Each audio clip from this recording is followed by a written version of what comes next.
It's night time, so I should say good night. I didn't sleep yesterday. Well, most normal. Sure, I ate something and dropped it. I didn't sleep last night, so I was dragging all day today. But I'm gonna come on and do the Bible study. Um, and may do short scriptures that I had saved that I didn't finish. The other day about suicide and depression. Um,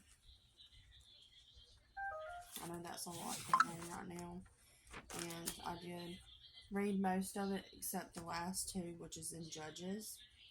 So we'll do those two, and I'll just add it in with this. Today is week 5 of starting another chapter. It says habit 4, she gives others what she needs. Week 5, you just can't beat the person who won't give up. Want to read this week Ruth 3:2-18. We'll come back to that. We want to go ahead and get started with our. I may have to do 2 different individuals. Yeah, probably will have to. So, stop right there. Our quick quitting verse for the day is: Give, and it will be given to you. A good measure, pressed down, shaken together, and running over, will be poured into your lap. For the measure you use, it will be measured back to you. Luke 6:38. Excuse me. The bus stop for my girls is at the end of our long gravel road. Most days I mean Mama to make them walk all the way there. But a few weeks ago, I was on my way to work early, so I decided I would drop them off. We were sitting in the car when the bus pulled up. The bus stop sign went out, and my girls began to cross the street. When out of nowhere, a car brakes started screeching, and into the soybean field the car went. The car was inches away from hitting both of my girls, and they stood in the street paralyzed with fear.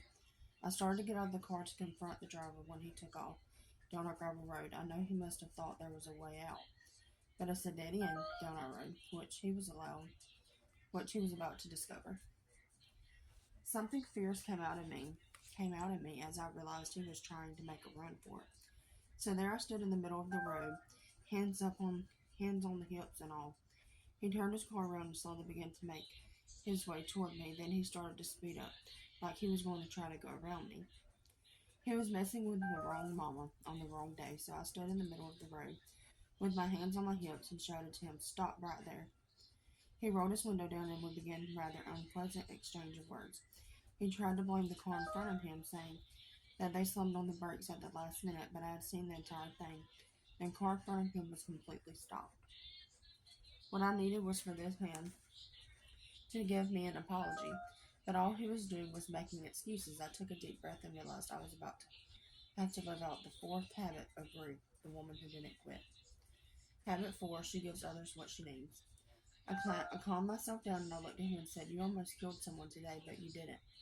This was a wake-up call for both of us. I hope you'll pay more attention carefully when you're driving on this road from now on. He shook his head in agreement and said, "I'm really sorry." This fourth habit is wrapped in something called emotional generosity. Emotional generosity is the hardest form of generosity there is to give. It is increasingly easy for me to write a check and donate an item. But what about not giving people what I think they deserve or how they have been treated me? It's a rough, sticky, messy, beautiful process. We live in a world that teaches us to live by the eye for an eye manner. So this habit goes against the grain of our culture for sure. Where we are picking back up in Ruth's story this week isn't the first time we have seen emotional generosity live out in her. But it is where we're going to see what is on the other side of the season and giving others what we need. At the beginning of the story, what were the things Ruth and Naomi needed the most? Circle everything they needed. They needed food. They needed shelter.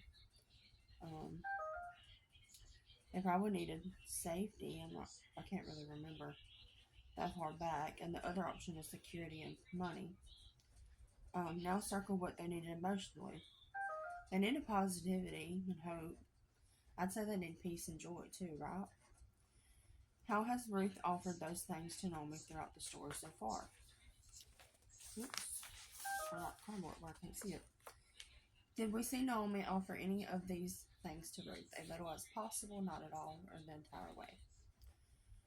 While we haven't seen a whole lot of nice Naomi, we have seen something that has shifted in her. For the first time in this story, we're about to see Naomi give Ruth what she truly needs: wise counsel. And now is not Boaz of a kindred heart, with whose maidens thou ways. Behold, his winnoweth, barely to the night and the threshing floor. Ruth 3:2. Let's be real for a second. The verse kind of sounds like something out of a Shakespearean play. What on earth is winnowing, and what is the threshing floor? Why is Naomi bringing this up? Okay, let's break this down. Here's how the Bible Dictionary describes the process of winnowing: a step in the processing of grain whereby the grain is separated from the inedible parts. The stalks are thrown into the air, and when the wind blows away the chaff and the straw, letting the heavier pure grain fall back to the ground. Isaiah 30:24. The threshing floor is the place the barley was stored. Here we are seeing another clue into Boaz's personality, especially when it comes to his businesses. He is all hands on deck. He's involved in wheat harvesting processes from the beginning to the end. Most likely he was there sleeping because he wanted to protect his barley from any robbers. I find it interesting, though, that Boaz, the owner of this barley, hasn't hired someone else to protect his crop and winnow it. Now we are still left with one question: why is Naomi bringing this up? Read Ruth 3:3 and 4. Are you even more confused? We are going to look at the possibilities of what could be going on. But before we wrap this up today, write out our quick quoting verse. What is the kindest thing someone has ever done for you? Who is someone whom you did not expect to show you kindness? How do you feel about this concept of being emotionally generous? I'm excited to learn more, a little excited this is going to be hard for me, or I think it's the dumbest idea in the world. I'm excited to learn more. I hope y'all are excited to learn more too. Circle all the emotional things you would like more in your life: peace, joy, confidence, companionship, counsel, wisdom, empathy. This habit is going to take some time for us to develop the desire for. But the more you work through it, the more I promise you'll see how powerful this concept can be. Okay, so Ruth 3:3 and 4 says, wash and perfume yourself. Put on your best clothes and go down to the threshing floor. But don't let him know you're there until he has finished eating and drinking. When he lies down, note the place where he is lying. Then go and uncover his feet and lie down. He will tell you what to do.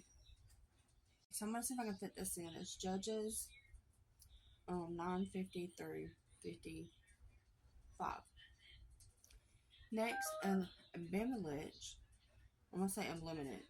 went to Therebez and besieged it and captured it. Inside the city, however, was a strong tower, to which all the men and women, all the people of the city fled.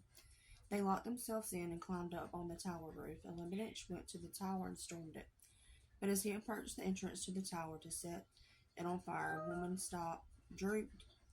dropped an upper milestone on his head and cracked his skull. I'm probably going to have time for the other one. Okay, Judges 16:25 through 30. While they were in high spirits, they shouted, "Bring out Samson to entertain us." So they called Samson out of the prison, and he performed for them. When they stood him among the pillars, Samson said to the servant who held his hand, "Put me where I can feel the pillars that support the temple, so that I may lean against them." Now the temple was crowded with men and women, and all rulers of the Philistines were there. And on the roof there were about 3,000 men and women watching Samson perform. Then Samson prayed to the Lord, "O sovereign Lord, remember me, O God. Please strengthen me just once more, and let me, with one blow, get revenge on the Philistines for my 2 eyes." Then Samson reached toward to the 2 pillars on which the temple stood, bracing himself against his right hand on the one and his left hand on the other. Samson said, "Let me die with the Philistines." Then he pushed with all his might, and down came the temple on the rulers and all the people in it. Thus he killed many more when he died than while he lived. Okay, y'all, that's it for tonight. I hope y'all have a blessed night. God loves y'all, and I love y'all, and I hope to see y'all tomorrow.